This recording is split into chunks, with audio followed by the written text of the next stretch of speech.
Her decks have witnessed hundreds of deaths. Sailors crushed by steel doors, passengers lost to the freezing ocean, soldiers who vanished during the war as the ship carried thousands across the Atlantic. Now, the Queen Mary rests forever in Long Beach, a museum, a monument, and a prison for the echoes of the past. They say at night you can hear the laughter of children, footsteps along the empty halls, and soft whispers from cabins long abandoned. This is the story of a ship that never found peace. The year was 1936. When the Queen Mary first touched the water, the world held its breath. Her steel hull gleamed like a mirror, and the lights along her decks shimmered as if a new constellation had appeared on the horizon. She was more than just a ship. She was a symbol of an era, the pride of an empire, proof that humanity could conquer the oceans. They called her a floating palace, and it was no exaggeration. In her lavish cabins, crystal glasses rang to the rhythm of laughter. Orchestras filled the halls with music. And from the windows of first class, the ocean stretched endlessly into the unknown. The air was thick with the scent of perfume, sea salt, and a sense of triumph. For the passengers who stepped aboard, it was a voyage into perfection, a world of luxury, where time stood still and the sea obeyed. But beneath the glamour, another world breathed. The silence of the engine rooms, where hundreds of nameless workers labored in the heat, the roar of the turbines, the pounding of metal, and the oily air created a strange heartbeat beneath the golden decks. Down there, the Queen Mary was not a palace. She was alive, a mechanical being with a pulse of her own. Every voyage was a performance. Above deck, light and laughter. Below, shadow and sweat. When night fell and the waves turned black, rumors spread among the crew. Some swore they heard footsteps below where no one should be. Others claimed to see movement in the closed compartments. But such whispers were drowned in music, champagne, and applause. The ship sailed on, cutting through fog and darkness like a monarch through her empire. People marveled at her beauty, never realizing that every ship carries a memory. The Queen Mary absorbed everything: joy, fear, loneliness. She listened. She watched. She remembered. And when the waves struck her sides, it sounded almost like a whisper. Something ancient. Something inevitable. No one knew then that this shining giant of steel and light would one day become one of the darkest places on earth. When the world descended into war, luxury lost its meaning.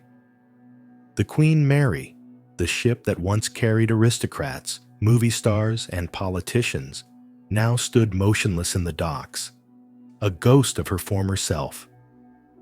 Her silver hull gathered dust, mirrors in the cabins dimmed without light, and silence replaced the waltzes that once filled her decks. The footsteps that echoed now were heavy and deliberate.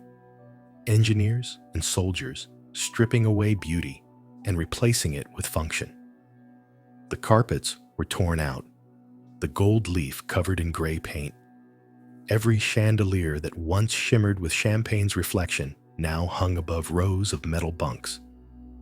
The Queen Mary lost her soul only to gain a new one, colder, harder, forged in steel and fear. She was painted entirely gray. No longer a palace on the sea, she became a shadow of herself. The military called her the Gray Ghost, and the name fit perfectly. She moved silently across the Atlantic, faster than most warships, her purpose no longer to entertain but to survive. Beneath her decks were thousands of soldiers, crammed shoulder to shoulder in the dark, humid air. Where pianos once stood, bunks stretched endlessly. Where violins once played, Commands echoed. The scent of perfume was replaced by sweat, diesel, and salt. The ship that had once carried laughter now carried war. Each voyage was a trial, not only for those aboard, but for the ship itself. It was as if the Queen Mary groaned under the weight of fear that filled her metal heart. Her hull shuddered when the waves struck, as though reminded of the lives she would never return home. Some crew members whispered that they heard voices in the night, faint murmurs that could not be explained by engines alone. Others swore they saw shadows move through the corridors, vanishing when they turned their heads. The Queen Mary was changing, and there was no turning back. She had become part of the machinery of death, a weapon wrapped in beauty's memory. Her decks no longer sparkled. They breathed cold air and silence. The ship that had once been the pride of an empire was now its ghost. And with each voyage, her heart beat louder, not with pride, but with the fear that something within her had awakened. 1942 years. The Atlantic. The wind tore across the sea, cold and merciless, while the waves rose like dark mountains, eager to swallow everything in their path. The Queen Mary charged forward, cutting through fog and shadow, carrying more than 10,000 soldiers, more than any other ship in the world. She sailed alone, without escort, her speed her only defense. They called her the Gray Ghost, and even German submarines feared her silhouette in the mist. But that day, the ocean felt different, restless, alive, and waiting. On the horizon, another ship moved. HMS Curacoa, a British escort cruiser assigned to guard the Queen Mary. But the sea does not obey commands. A miscalculated turn, a mistake in timing, and their courses crossed. There was no time to react.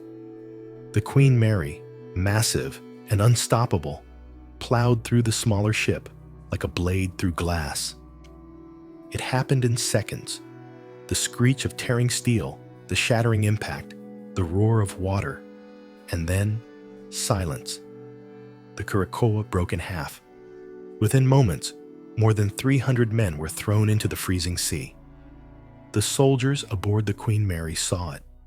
Debris, bodies, and chaos swallowed by black water. But the ship did not stop. The order was clear: never slow down. If she stopped, she would become an easy target for submarines lurking below. And so she continued, her massive hull parting the crimson water, leaving behind a long, silent trail of foam, oil, and blood. Those who survived in the ocean watched as the giant silhouette faded into the fog. No call for help, no rescue boats, only the sound of the wind and the rhythm of the waves. Later, survivors said that the sea that night felt unnaturally quiet, as if it too mourned the dead. On board the Queen Mary, no one spoke. The crew stood still, listening to the thrum of the engines and the beating of their hearts. Some claimed to hear faint knocking from below, like someone trapped inside the hull, begging to be saved. But the ship sailed on. After that voyage, no one looked at the ocean the same way again. The Queen Mary had become something more than a vessel. She was now a bearer of both life and death. And from that night on, her silence was never empty. Deep within her walls, the whispers of the drowned remained. And they say that even now, when you stand on her deck at night, the sea still remembers their voices. Before we begin tonight's story, I'd be grateful if you subscribed. It helps me reach my first 100 followers. There are many more stories waiting to be told. The war was over. The world was slowly breathing again, and the sea had grown calm. But the Queen Mary was no longer the ship that once left the harbor to the sound of orchestras and champagne toasts. She stood quietly in the docks, immense and scarred, burdened with memories. Her gray hull, weathered by salt and time, still carried invisible traces of the war. Inside, the air was thick with the ghosts of oil, metal, and fear, a scent that lingered long after the soldiers had gone. When workers began to remove the military equipment, the ship groaned, as if unwilling to let go of what she had become. They polished her decks, scrubbed her walls, tried to bring back her shine. But she no longer responded. An emptiness filled her halls, heavy and unmoving. Where rows of steel bunks had once stood, mirrors and velvet returned. Yet even gold and glass could not mask what lived beneath. At night, when the shipyards grew silent, the Queen Mary seemed to breathe. Workers who stayed after hours swore they heard footsteps along the corridors. One man claimed he saw a faint light flicker in a window on the third level, though that section had already been sealed. Eventually, the Queen Mary returned to the sea as a passenger liner. But something in her had changed forever.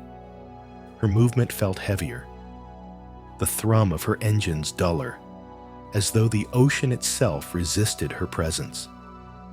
Passengers admired her beauty, unaware that beneath their feet lay layers of history.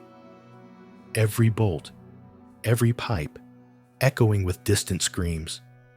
One foggy evening, as she crossed the Atlantic, the instruments on the bridge flickered and died. A few seconds later, they came back to life. The captain blamed the weather, but engineers said that at that same moment, the temperature in the lower decks had dropped suddenly, as if something had stolen the air itself. That night, a stoker refused to go back to the boiler room. He quit the next morning, leaving behind only a single sentence: "We're not alone down there."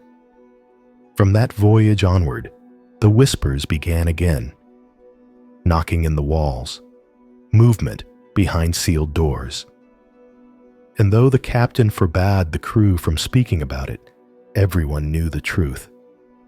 The silence that followed the storm wasn't peace, it was waiting. The ship was waiting for something or for someone. On board the Queen Mary, there was a place that even the crew avoided mentioning: the old swimming pool.